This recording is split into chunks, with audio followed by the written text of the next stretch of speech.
Olá, sou Roberta Pereira Maciel, aluna do Prof. Mate da UFSJ, Campus Santo Antônio. Venho aqui falar sobre o meu trabalho, cujo título é Uma reflexão sobre o ensino de teoremas nas escolas. Estou sendo orientada pela professora Viviane Pardini Valério. Já estamos finalizando o trabalho. Em breve, já vamos marcar a defesa. Agora, eu vou falar um pouco sobre o trabalho. Este trabalho é uma reflexão, uma análise sobre o ensino de matemática nas escolas brasileiras, mais especificamente sobre o ensino de teoremas, como eles devem e são trabalhados com nossos alunos.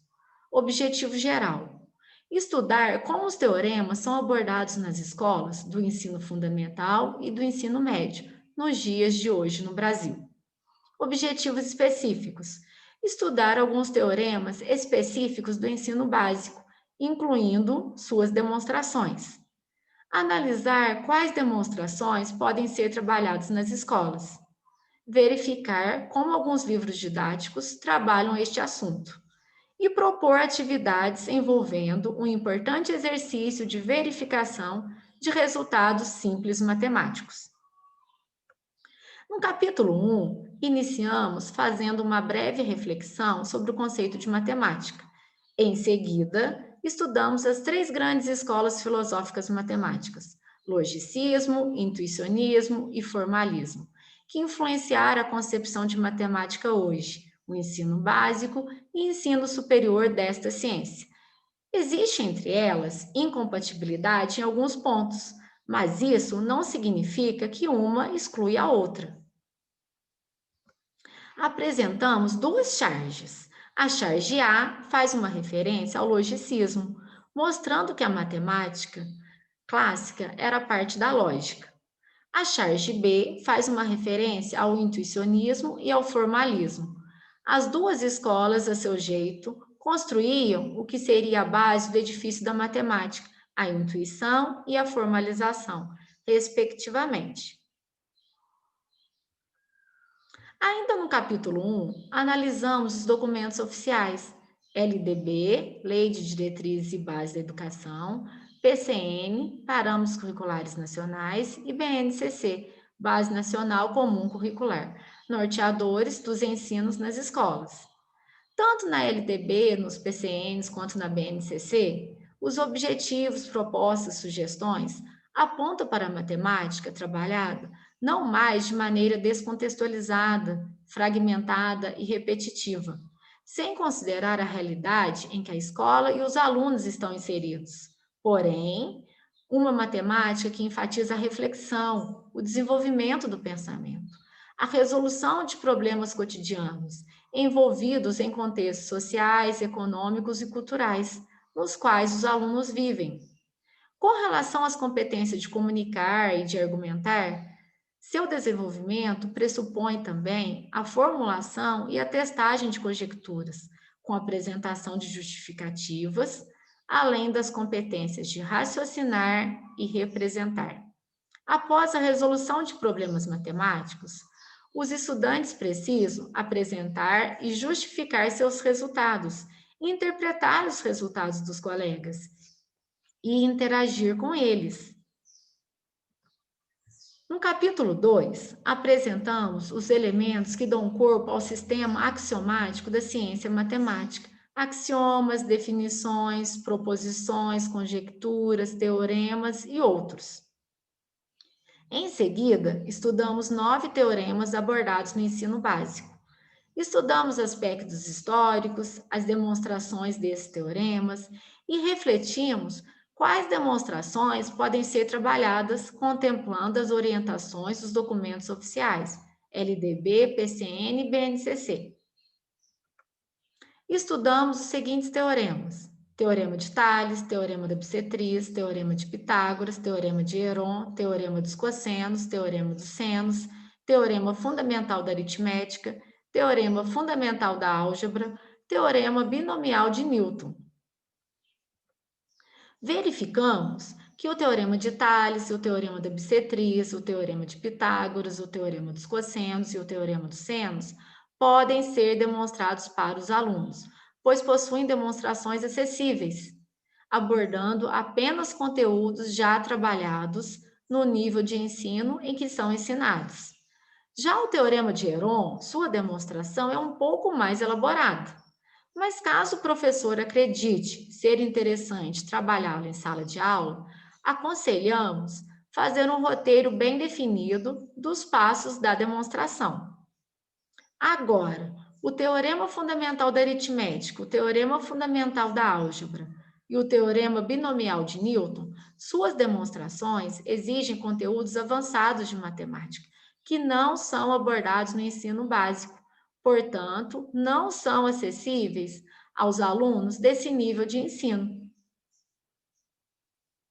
No capítulo 3, fizemos uma análise de livros didáticos com o objetivo de verificar se esses livros apresentam os teoremas que estudamos no capítulo 2 de maneira contextualizada, fornecendo embasamento teórico e prático capaz de ajudar os alunos na resolução de problemas de seus cotidianos.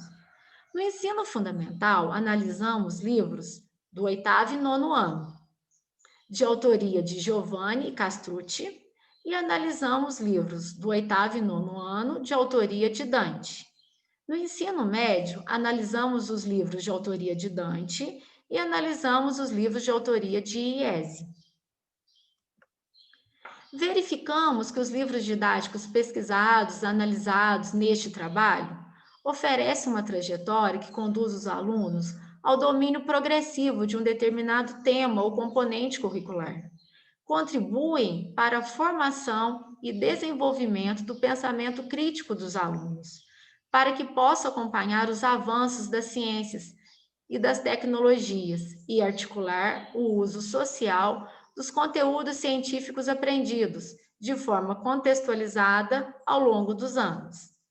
Entretanto, o professor deve buscar apoio além dos livros didáticos, em situações e objetos do cotidiano, das novas tecnologias, fazer a adequabilidade às necessidades da turma e usando de maneira equilibrada os livros didáticos. Isto porque, assim como os livros didáticos são um auxílio fundamental na construção dos planos de aula e planejamentos, organizador da rotina em sala, permitindo a análise da abordagem metodológica e seleção adequada dos conteúdos ensinados, eles podem também comprometer a autonomia do professor no ensino-aprendizagem da disciplina, o distanciando da proposta de ensino e limitando as possibilidades de exploração na sala de aula. No capítulo 4, apresentamos duas propostas de atividades que trabalham verificações de resultados simples matemáticos, com o objetivo de despertar um instinto investigativo em nossos alunos. Proposta 1. Apresentamos uma prova errada, mostrando que 2 é igual a 1, e propomos uma atividade. Essa prova em que 2 é igual a 1, o erro foi uma passagem camuflada de divisão por zero. Essa atividade pode ser trabalhada com os alunos do ensino médio. Podemos concluir a atividade refletindo que não devemos sair aplicando matemática sem saber realmente o que estamos fazendo, pois podemos chegar em resultados bem bizarros. Proposta 2. Começamos fazendo a seguinte pergunta aos alunos: a dízima periódica 0,999 é igual a 1? Pois muitos alunos têm dificuldades de perceber que a dízima periódica 0,999 é igual a 1. Eles aceitam melhor, por exemplo, que a dízima periódica 0,333 é igual a 1/3, por ser fração. Podemos também trabalhar diferentes provas dessa conjectura verdadeira. Aqui vamos apresentar duas provas. Prova 1. Determinar a fração geratriz de uma dízima periódica. Esta prova pode ser trabalhada com os alunos do primeiro ano do ensino médio, no conteúdo Números Racionais. Prova 2. Por progressão geométrica, PG. Esta prova pode ser trabalhada com os alunos do segundo ano do ensino médio, no conteúdo soma dos termos de uma PG infinita. Considerações finais. O professor de matemática é o mediador entre os alunos e os conteúdos programáticos nas escolas.